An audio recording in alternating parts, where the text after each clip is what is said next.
안녕하십니까 선생님. 네, 안녕하세요. 나라신공입니다. 반갑습니다. 네. 선생님 이제 날씨가 굉장히 더워졌어요. 네. 사실은 또 이 상반기, 하반기로 우리가 운기를 나눠 보기도 하지만 초년운, 중년운, 말년운 이렇게 나눠 보기도 하잖아요. 네. 사실은 뭐 초년, 중년, 말년 안 중요한 시기가 없겠지만 우리가 또 비참해지지 않기 위해서 그렇죠. 말년운이 가장 중요하죠. 그렇죠. 사실 굉장히 중요한 말년운인데 그래서 사람들이 좀 궁금해하는 것 같아요. 말년운이 좋은 사람이 있고 안 좋은 사람이 있는데 네. 오늘은 말년운이 안 좋은 사람의 특징 혹시 선생님 있을까요? 안 좋은 사람의 특징을 꼭 얘기해야 돼. 좋은 사람만 얘기하면 안 돼? 그래도 이제 안 좋으면 좀 이런 특징이 있으면 본인이 대비를 할 수 있으니까. 일단은 말년이 힘든 사람들이 보면은 대부분 초년의 운이 굉장히 강하셨던 분들이 많아요. 그래서 초년에 뭐를 해도 되게 잘 됐어. 그럼 우리가 이 데미지를 입을 준비가 하나도 안 돼 있다는 거지. 일반적인 분들도 어느 정도는 이 정도는 아실 거예요. 그래서 우리가 상처가 났어. 그러면 이 상처에 적응이 돼 있는 사람은 빨리 이 상처를 아물 수 있는 힘을 갖고 있지만 그런 경우의 수가 없던 분들은 이게 상처를 치유하기에 오랜 시간이 걸린다는 거지. 근데 우리가 젊을 때는 막 이리도 들이받고 저리도 들이받고 막 하더라도 어쨌든 해결이라는 거를 할 수 있는 힘이 있고 또 굳이 해결이 안 돼도 뭐 또 내가 다른 것을 찾아보면 되지 라는 이런 에너지가 있는데 나이가 들면 없었잖아. 약하잖아, 그런 기운이. 그래서 초년에 강성을 하셨던 분들은 후반으로 갈수록 50대가 넘어서부터 후반으로 갈수록 그럴 기운이 작아지고 약해진다. 그런 특징이 있어요. 또 사실 이거는 팔자 중에 하나이기는 한데 그 많은 모든 내용을 다 설명을 사실 들을 수는 없잖아. 그래서 배우자의 기운도 사실 되게 중요합니다. 배우자가 왜 중요하냐면 우리가 정말 잘 살고 막 튼튼하게 돈도 잘 벌고 막 했어. 그랬는데 내가 결혼했는데 배우자가 나랑 상극이야.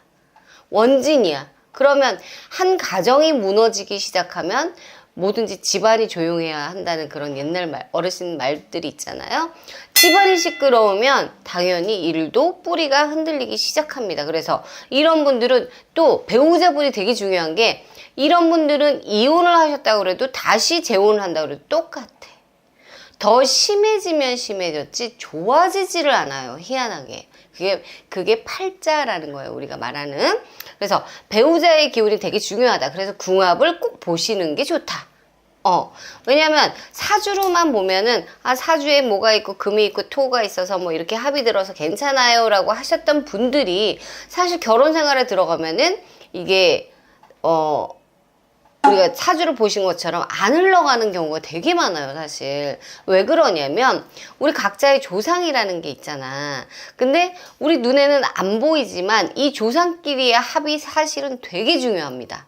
그래서 각자 집안의 내력, 어떤 내력이 있었는지, 물론 내 남편이 너무 괜찮은 사람이지만 집안에 뭐 할아버지, 증조, 고조 때에서 뭐 할머니가 두 분이라던가 세 분이라던가 막 이런 내력을 갖고 있으면 이게 핏줄로 다 내려오기 때문에 이런 문제가 생긴다는 거죠. 그러니까 뭐 부부간의 관계는 좋았을지언정 결국엔 이런 문제가 대두가 되면서 결국에는 뭐 이혼하고 파탄이 나고 또 이런 내력이 생긴다고 보시면 될 것 같아요. 그래서 말년운이 좋으려면 상대의 배우자의 기운도 좋아야 된다.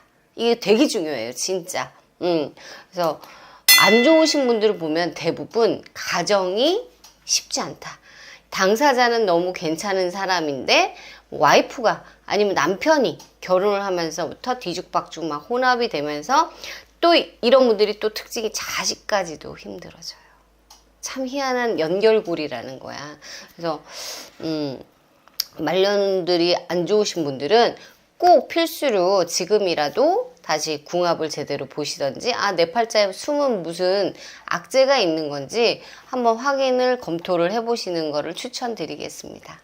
선생님 그러면 선생님이 뭐 이 팔자로 봤을 때 응. 부인의 덕이 없다, 응. 남편의 덕이 없다 음흠. 이런 분들이 조금 말년이 힘들다고 하셨잖아요. 네. 근데 이미 결혼을 했어요. 응. 물론 처음부터 궁합을 봐서 신점 0점으로 좀 합의가 이루어진 다음에 결혼했으면 좋았겠지만 그렇지 못해서 이미 결혼을 했는데 너무 안 맞아요. 그럼 말년 때문에 이혼까지 해야 되는 건가요?